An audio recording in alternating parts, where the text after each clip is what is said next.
Hello बच्चों, good morning. बच्चों, आज हम हिंदी व्याकरण में अयाधी संधि को जानेंगे कि अयाधी संधि का क्या सूत्र होता है, ये किस प्रत्याहार से बनी है और हिंदी वर्णमाला में किन स्वरों का प्रयोग अयाधी संधि के लिए हुआ है, ये जानेंगे। उसकी परिभाषा को जानेंगे, व अयाधी संधि से संबंधित नियमों को व उसके उदाहरणों को आज जानेंगे और समझेंगे। तो सबसे पहले हम चलते हैं अयाधी संधि के सूत्र की तरफ। बच्चों, अयाधी संधि का सूत्र होता है HOA या या। ठीक है, HO का मीन होता है H प्रत्याहार से।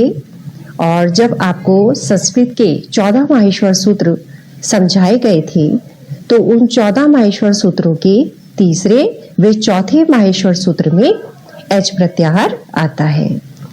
अब हम तीसरे और चौथे माहेश्वर सूत्र को यहाँ पर देख लेते हैं। तीसरा माहेश्वर सूत्र है, देखिए, ए औंग, चौथा है ऐ औ च। ठीक है, तो इसमें हम इत संज्ञा वाले वर्णों को नहीं गिनेंगे H प्रत्याहार में। तो H प्रत्याहार में जो हमारे वर्ण बसते हैं वो कौन कौन से बसते हैं? ए, ओ, ऐ और औ। ठीक है, अब हम आते हैं ऐ यव याव है। ठीक है, तो ये जो अवग्रह वाला जो चिन्ह है जहाँ पे S लिखा है, ये काय का स्वर देता है? अ का स्वर देता है। तो ऐ यव, इसमें से हम य को यदि स्वर रहित करते हैं अब, और व को यदि हम स्वर रहित करते हैं आए, और य को स्वर रहित करते हैं हमारा आओ।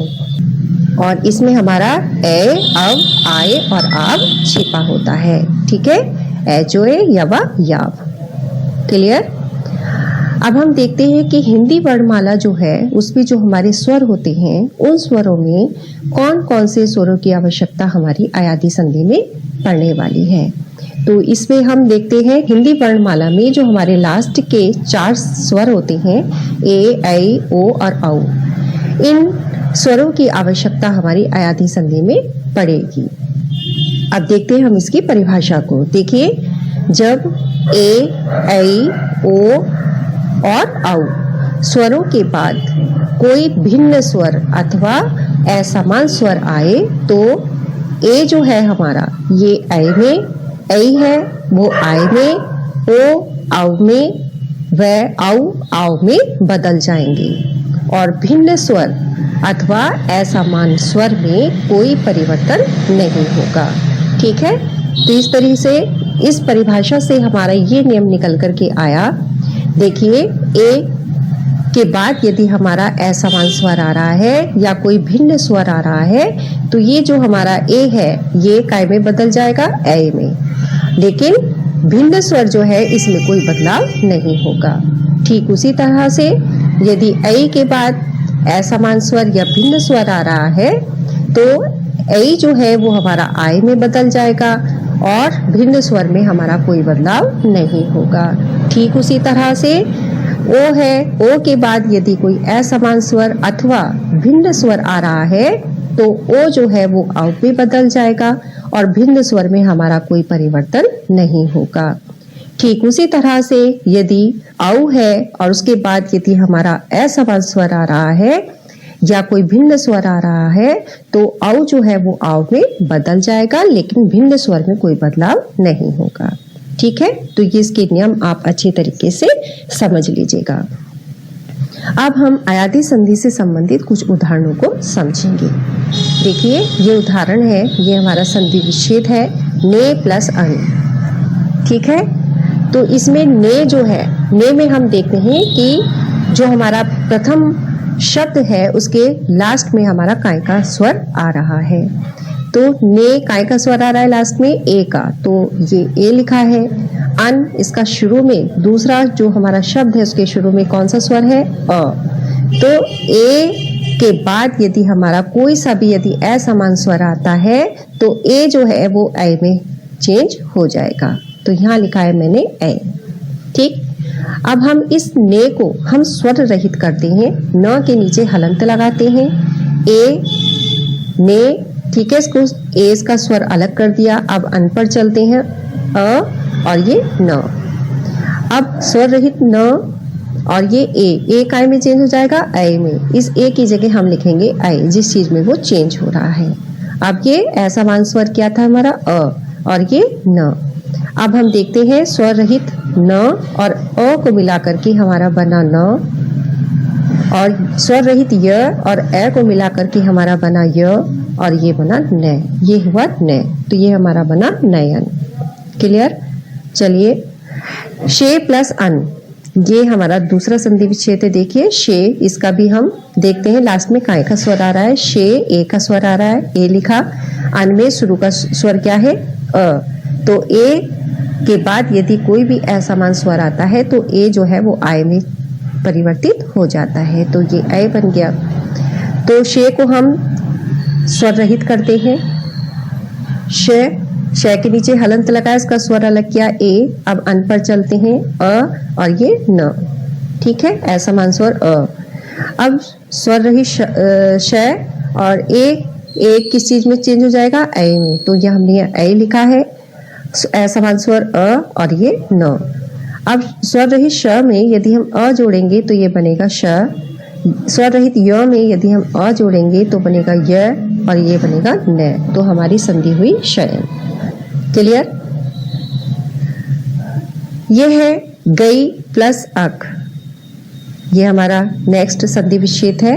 तो गई में हम देखते हैं लास्ट में काय का स्वर आ रहा है, ऐ का। तो ऐ लिखा। अक शुरू का काय का स्वर है, अ का। तो ऐ के बाद कोई सा भी यदि हमारा असमान स्वर आ रहा है तो ऐ जो है ये हमारा आय में चेंज हो जाएगा। तो गई को हम स्वर रहित करते हैं, ग के नीचे हलंत लगाते हैं, ऐ इसका स्वर अलग करते हैं, अक का अ और ये क। स्वर रहित ग, ऐ जो है वो हमारा आय में चेंज हो जाएगा, ये आय लिखा है।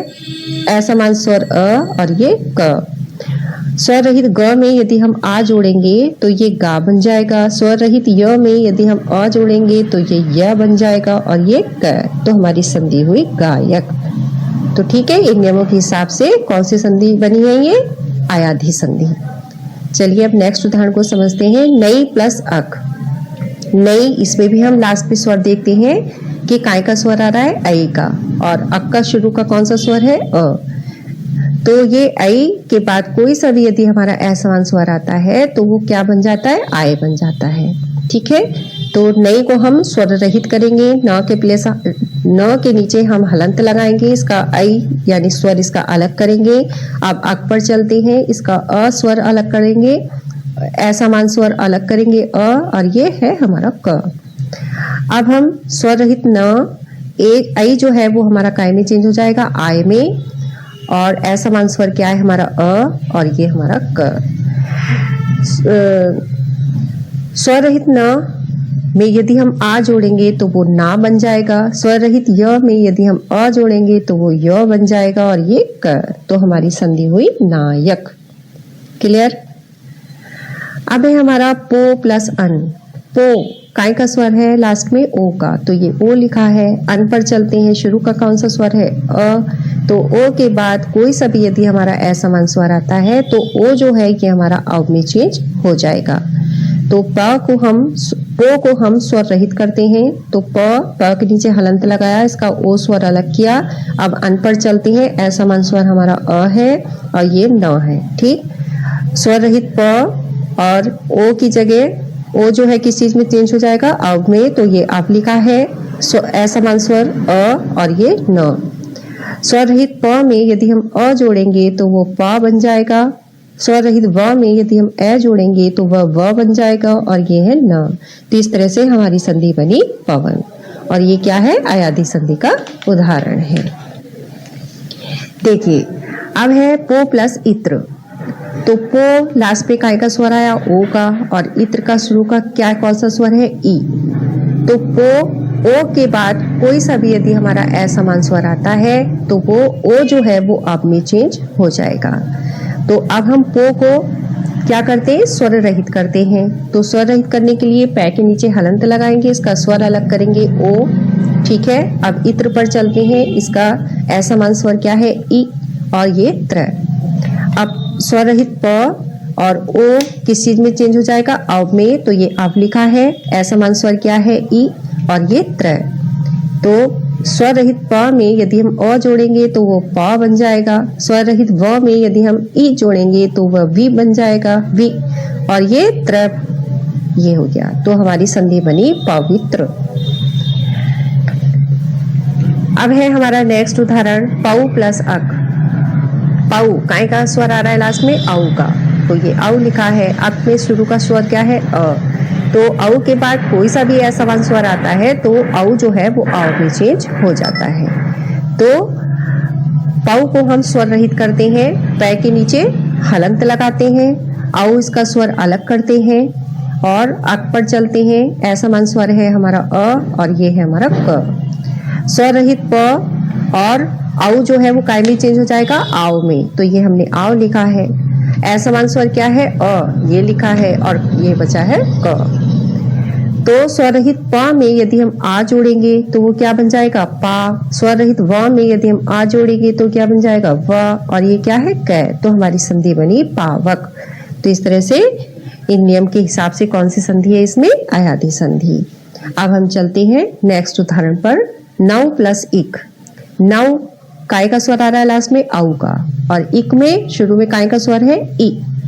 तो औ के बाद कोई सा भी असमान स्वर आता है तो वो काय में चेंज हो जाता है, औ, आओ में। तो नौ को हम स्वर रहित बनाते हैं, ना के नीचे हलंत लगाते हैं, इसका औ स्वर अलग कर देते हैं। अब इक पर चलते हैं, असमान स्वर है हमारा ई और ये क्या है, क। तो ये स्वर रहित न, औ की जगह क्या बना हमारा, आओ, आओ लिखा। अब असमान स्वर ई लिखा और ये है क। तो ये है स्वर रहित न में यदि हम आ जोड़ेंगे तो किसी में क्या बन जाएगा, ये ना। स्वर रहित व में यदि हम ई जोड़ेंगे तो बनेगा वी और ये क्या है, क। तो ये बना नाविक, हमारी संधि बनी नाविक। नेक्स्ट उदाहरण समझते हैं भौ प्लस उक।